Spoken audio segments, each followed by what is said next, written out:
Hi, everyone. Thank you very much for having me here today. I've heard so many wonderful things about this festival over the years, and it's an honor to be sharing some of my own ideas with you. So I'm going to talk about something that I've been thinking about for the last 10 years or so, and it's I think, a very important question, and it is, how do we encourage people to be more generous? How do we encourage them to give more? And basically, how do we encourage them to be more expansive, to be better people, in effect? And I think the reason this is so important is we talked a little bit already about happiness, and that's what this session is about. And when you are more generous, it turns out that in giving things of yourself, you end up being happier, and you obviously also make the people you give to much happier. So there are lots of really good reasons to be generous.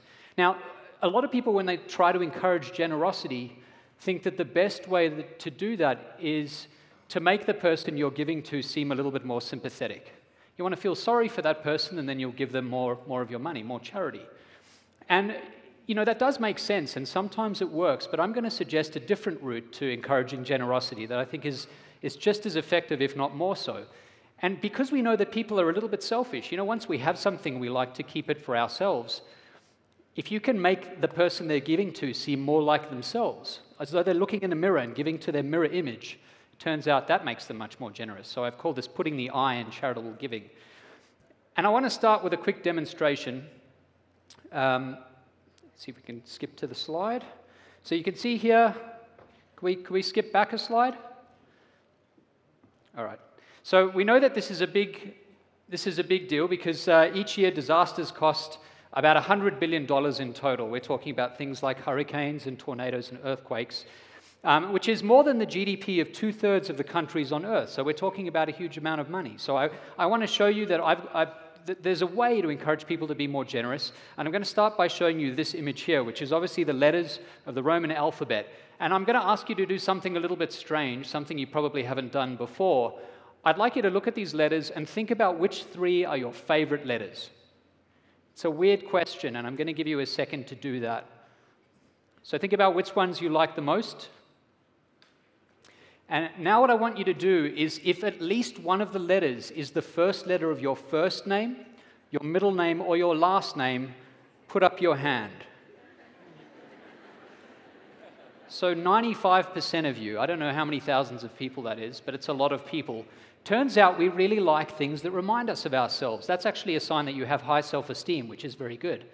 So we like things that remind us of ourselves, that are like ourselves, even things down to the initials in our names. There's lots of other evidence that we like things that remind us of ourselves. Here's one example, that if you look at the lottery numbers that people choose, this is data from 20 years of lottery picking in the UK.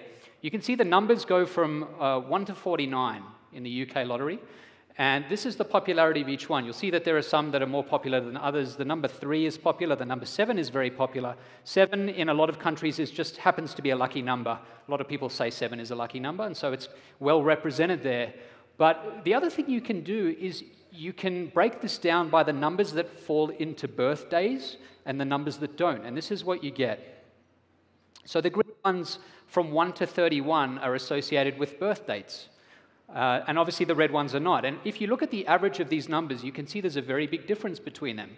This is because when we pick lottery numbers, we pick things that we hope will make us win, and we often like to think that there's some luck in the numbers that are associated with either our birthdays or the birthdays of people we know and love. So this is another example of how sort of egocentric we are, that we pick things, even in a game of chance, we pick things that are associated with our birthdays and with ourselves. Now, this doesn't make a lot of sense, because in a lot of lotteries, if more than one person wins, if you pick numbers that other people pick and you win, then you're going to win less money. So statisticians will tell you that if you want to win a lot of money in the lottery, you should pick numbers between 32 and, in this case, 49. If you pick numbers outside the birthday range, you're going to do much better. So anyway, this is one example of how we like things in our lives that remind us of ourselves. Here's another example using a very different context. This is one of my favorite papers. It's called "Do Dogs Resemble Their Owners?" And with this set of 4 images, I'm going to suggest that they do. And that's what the researchers found. We even go so far as to have pets who remind us of ourselves. So we really do like things in the world around us to surround ourselves with things that make us feel good and remind us of who we are. So why does this matter? Well, I've already shown that you all like the names, the letters associated with your names, your initials. And, we name a lot of other things. One of the things we name is hurricanes, storms.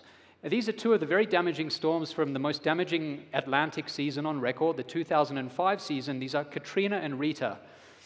And researchers found something very interesting. So it's obviously kind of interesting that we like our letters, but it turns out that that also drives generosity. So the researchers found that people who had names that began with a K gave much more money to hurricanes that started with K, like Katrina. And people whose names began with R gave much more to hurricanes that started with R, 3.6 times more. And they showed this across a whole range of very devastating hurricanes. Not only do we like those initials, but they drive generosity, they drive giving. Now, this is really important. This should help us name our hurricanes in such a way that obviously we hope they don't do any damage, but if they do, we can encourage maximum giving.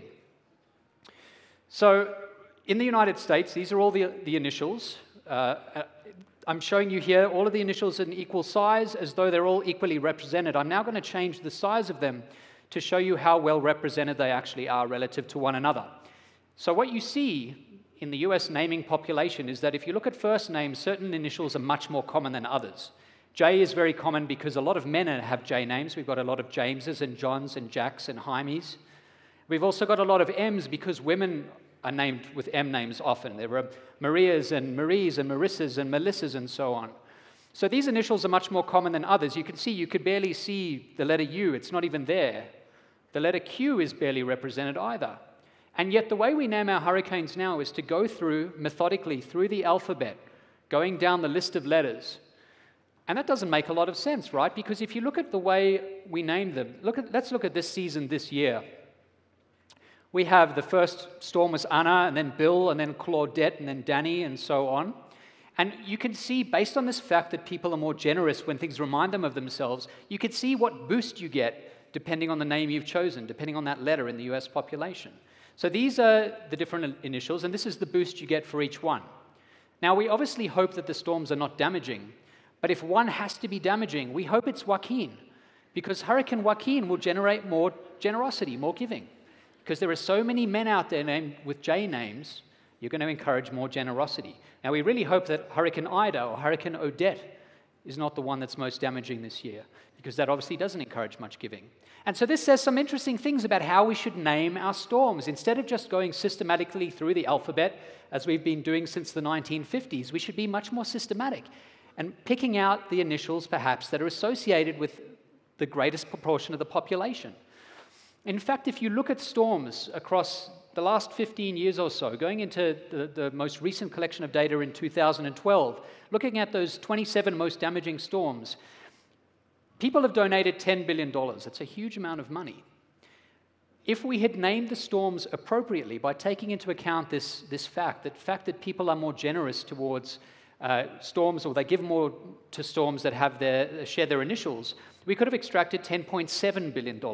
That's $700 million in aid for precisely $0. You're not asking people to do anything expensive. The weather service, the hurricane service doesn't have to do much. They just have to change the names. And that will lead to $700 million extra dollars in aid. We're leaving $700 million on the table just by not taking account of how people think, of human psychology. It's an incredibly powerful idea that if we understand humans, we can do a much better job of tapping into generosity. Now, I want to show you one more application of this.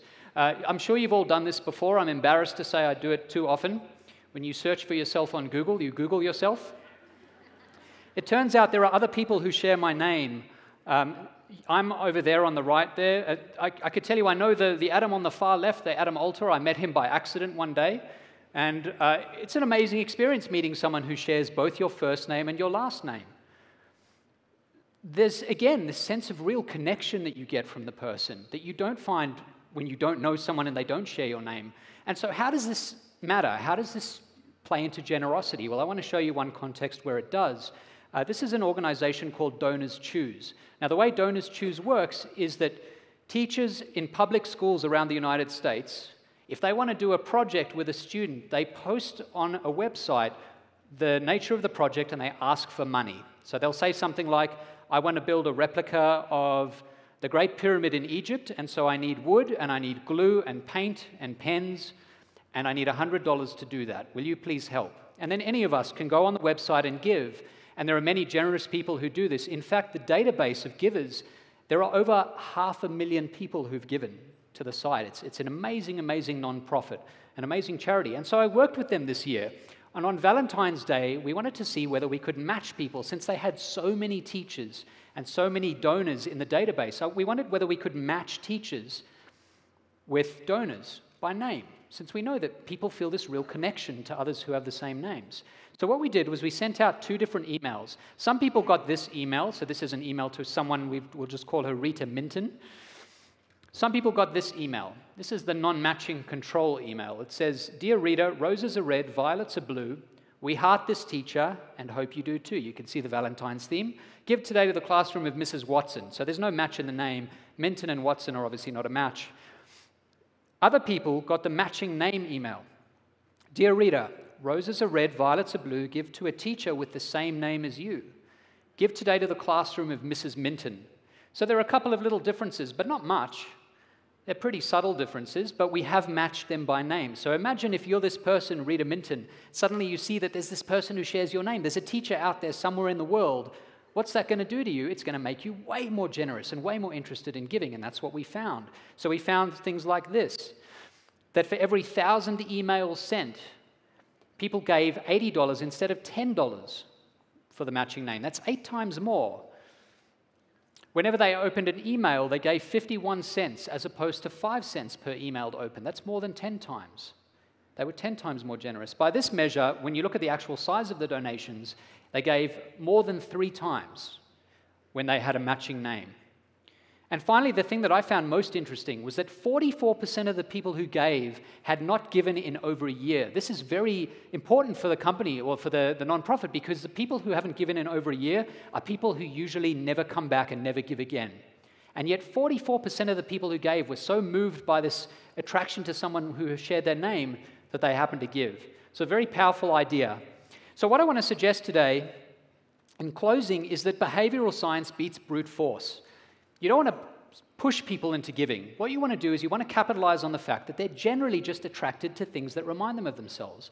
And if you can make the recipient seem more like who they are, either by matching name or by some other metric, by some other measure, some other approach, you will encourage much more generosity, which will lead both the recipient to be much happier, and of course, it'll also make the donor happier as well. Thanks very much. Bravo.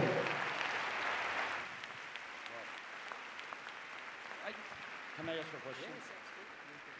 Well, now we get it, many things. We have here our partner Ricardo. Now, ahora entendemos por qué es tan generoso Ricardo, empieza con R. Esteban Moctezuma, hay que llamarle Jimpiemos México ya con J. I have a question for you. Sure. When you mention, okay, if you want to win the lotto, choose numbers that are not between the 1 and the 31st. Yes. But the prize is actually, it's about chance. It doesn't have anything to do. Yes. Why, how do you explain that? That's an excellent point. I'm not saying you have better chance of winning, but just that if you win, there will be fewer other people who win with you. Good point. Thank you. Yes. Un aplauso, por favor. Thank you. Increíble. Thank you. Gracias.